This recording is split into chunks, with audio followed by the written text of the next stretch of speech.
asalaamaaleykum mbokk yi ñu commencé caa yi géej gi xaw naa yëngu fan yi yëpp yëngu boo xam ni ngelaw la àndal ngelaw loo xam mën naa daw ba ci ñeent fukki kilomètres waxtu bu nekk loolu mën nañ ko am ci diggante Ndakaaru ak Ndar tey ci guddi gi maanaam tey 21 décembre ci guddi gi 9h ci guddi ba ëllëg jeudi 22 décembre ci suba gi muy 7h nañ bàyyi xel bu baax ci xibaaru météo yi bala ñuy dem géej ñu xool nag nu gën a fës ci xibaaru météo yi tey ji ñu commencé ci nataalu niir yi ci Afrique sowu jant daanaka niir yi bëriwul Sénégal ay niir nañ ko am ci bët saalum réew bi niir moo xam day jógee ci géej gi daal di wàlli dugg ci réew mi daal di dem ba ci côté Mali mais li ci des asamaan su leer la ñuy am mais ngelawu jaas bi nga xam ne dañu jógee ci Sahara bi mi ngi upp indi mbooye ci dëkk bi surtout ci côté Ferlo bi ba côté digg réew mi diggante Diourbel ba côté Fatick ñu xool tey ji ci guddi jëm ci ëllëg lu ñuy xool ci wàllu seddaay guddi gi fu muy gën a néewee mooy diggante Matam ak Bakel mu am ñaar fukki degré ak ñaar fukki degré benn Dakar tam na am tuuti tàngoor ne nañ ci gis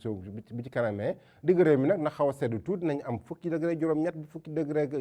juróom-ñaar ci digg réew mi diggante Mbour ak Fatick mais seddaay mi ngi gën a fes diggante Kaffrine ak Kolda foofu nañ fa am fukki degré ak ñeent foofu na sedd lool ci fajar gi sama mbokki njóobeen ni kat nañ tàngal ndox bala ñuy sangu parce que guddi gi kat nag ak fajar gi dina sedd lool bu ñu demee ba ci kaw nag foofu na am fukki degré juróom benn fële ca Ndar fukki degré juróom-ñaar ñu am ko Podor mais Ndakaaru moom daanaka mooy xaw a néew ab sedd sax parce que na am ñaar fukki degré ñaar ci guddi gi moom mooy gën a tàng ci digg réew mi ak côté bët saalum réew mi ñu xool bëccëg bi nu muy demee ci tàngoor bi tàngooru bëccëg bi du ci bëri diggante naanaam du ñu wute lu bëri parce que fanweeri degré ñeent la ñu am fanweeri degré juróom benn ci gox goxaan yu bëri bu ñu demee ba ci côté Casamance Ziguinchor na am fanweeri degré ñeent fanweeri degré juróom ñu am ko diggante Sédhiou ak Kolda bu ñu demee ba ci bët gànnaar bi diggante Matam ak Bakel foofu fanweeri degré juróom benn la ñu am ak asamaan soo xam daanaka du bëri ay niir jant bi dina fenk bu baax ci bëccëg bi Dakar nag mooy xaw a tane tuuti parce que na xaw a am peex tuuti mais Fatick mooy gën a tàng na am fanweeri degré juróom ñaar ci bëccëg bi Dakar mooy gën a xaw a féex tuuti parce que foofu na am fanweeri degré ñaar ci bëccëg bi